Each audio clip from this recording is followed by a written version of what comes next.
নমস্কার, আমি ডক্টর রাকেশ মণ্ডল। গরম পড়ার সাথে সাথেই ডগের লোম পড়া শুরু হয়ে যায়।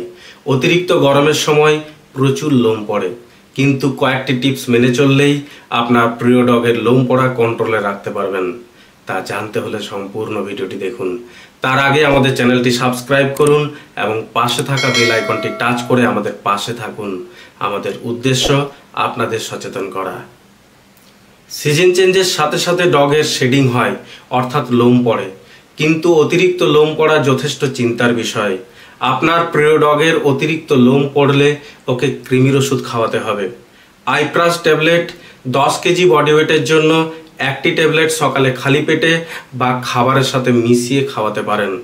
তবে কৃমির ওষুধ খাওয়ানোর 7 দিন আগে এবং কৃমির ওষুধ খাওয়ানোর পর 7 দিন পর্যন্ত ওই ডগকে লিভারের সিরাপ খাওয়াবেন। লিভোটাস পেট সিরাপ, হেপামাস্ট পেট সিরাপ, নিউট্রিলিভ পেট সিরাপ ইত্যাদি লিভার সিরাপের যে কোনো একটি 10 থেকে 15 কেজি বডি ওয়েটের জন্য 5 ml করে দিনে 2 বার খাবার আগে খাওয়াবেন। ভালো কোয়ালিটির ভার্জিন কোকোনাট অয়েল অল্প পরিমাণে হাতের তালুতে নিয়ে ভালো করে ওদের স্কিন কোটে মাখিয়ে দেবেন। তারপর 1 ঘন্টা পর মেডিকেটেড শ্যাম্পু দিয়ে ওই ডগকে স্নান করাবেন। শ্যাম্পু মাখিয়ে অবশ্যই 10 মিনিট রাখবেন। তারপর ভালো করে স্নান করিয়ে শুকনো টাওয়েল বা গামছা দিয়ে ভালো করে লোম শুকনো করে তবেই ছাড়বেন। গরমের সময় 7 দিন অন্তর আপনার প্রিয় ডগকে স্নান করাতে পারেন। অতিরিক্ত গরমের সময় 3 দিন ছাড়া ছাড়া স্নান করাতে পারেন। তবে যতই গরম পড়ুক না কেন আপনার প্রিয় ডগকে কখনোই প্রতিদিন স্নান করাবেন না। ভিভালডিস কোম্পানির সার্ডিন অয়েল 10 কেজি বডি ওয়েটের জন্য 2 ml করে খাবারের সাথে বা খাবার পর ডগকে নিয়মিত খাওয়াতে পারেন। এতে omega 3, omega 6 fatty acid, zinc, বায়োটিন, vitamin E ইত্যাদি থাকায় লোম পড়া কন্ট্রোল করে। এটি খুবই কার্যকরী একটি মেডিসিন। নিয়মিত ডগকে কয়েকদিন খাওয়ালেই দেখবেন ডগের লোম পড়া নিয়ন্ত্রণে আসে।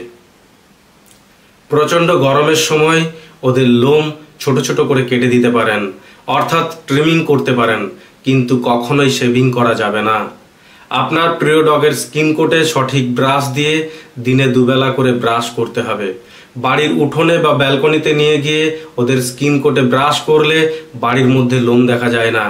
এছাড়া ডেড হেয়ার ওদের স্কিন কোট থেকে রিমুভ হয়ে যায় এবং স্কিনে ব্লাড সার্কুলেশন বাড়ে, ফলে লোম পড়া কন্ট্রোলে আসে।